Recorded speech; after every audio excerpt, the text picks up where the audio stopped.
Patuloy ang kabi-kabilang operasyon kontra iligal na droga at handa raw mag-resign ang incoming PNP chief na si Chief Superintendent Ronald De La Rosa kung hindi niya masusugbong kriminalidad at iligal na droga sa loob ng 6 na buwan. Katunayan, may listahan na raw siya ng mga lokal na opisyal na di umano'y sangkot sa illegal drugs. Mareport si Emil Sumangil.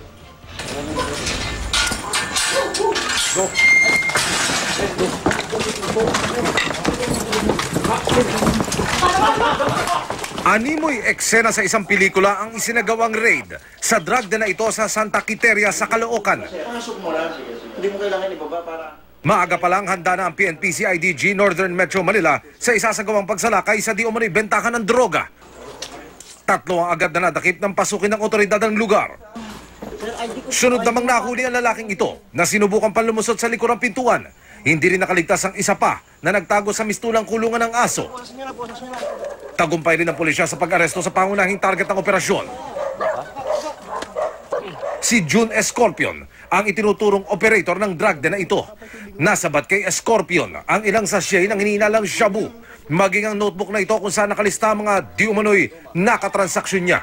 Ang kanyang mga kasamahan nagmakaawa pa kay President-elect Rodrigo Duterte. Humingi ako ng tawad.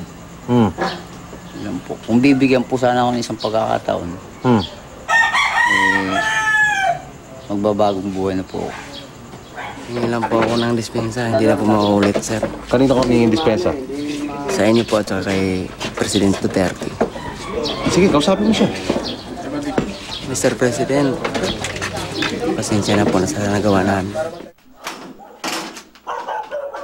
Arestado rin ang isa pang di umano'y tulak ng droga sa lugar. Kinilala ang suspect na si Antonio Valenzuela na isa raw ininyero. Nahuligan si Valenzuela ng kalibre 38 na baril, hinihinalang shabu at drug paraphernalia. Ayon sa CIDG, matagal nang inirereklamo sa lugar ang di umano'y talamak na bentahan ng droga at dahil sa laganap na illegal drug trade, maging ang isang kapitan doon itinumba. Ang naapektuhan dito yung mga asa-asawa dito ng mga may bahay, tapos yung kabataan, yung barangay captain nila dito ay talagang matindi rin ang kampanya laban sa droga. Sa kabila ng matinding kampanya para mapuksa ang droga, hindi naman natatakot si incoming PNP Chief Ronald De La Rosa sa posibleng maging banta nito sa kanyang buhay. Sa panayam ng unang hirit kay De La Rosa, inamin niyang tumaas na ang patong sa kanyang ulo maging kay President-elect Rodrigo Duterte mula sa di umano'y mga drug lord. May balita, may mga presyo na rin daw kayo sa ulo para madiskaril itong operasyon nyo sa droga.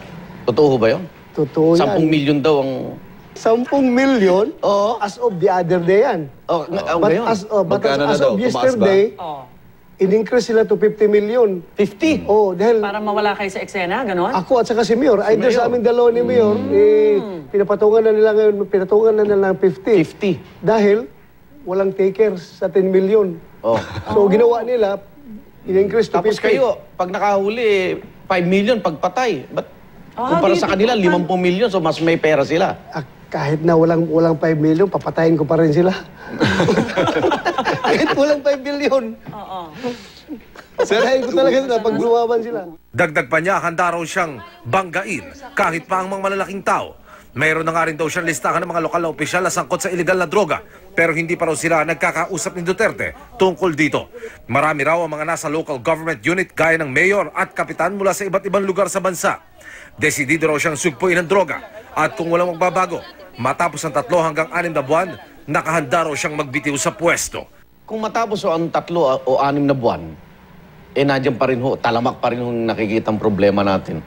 Ano po magiging desisyon nyo? Magiging failure talaga ako.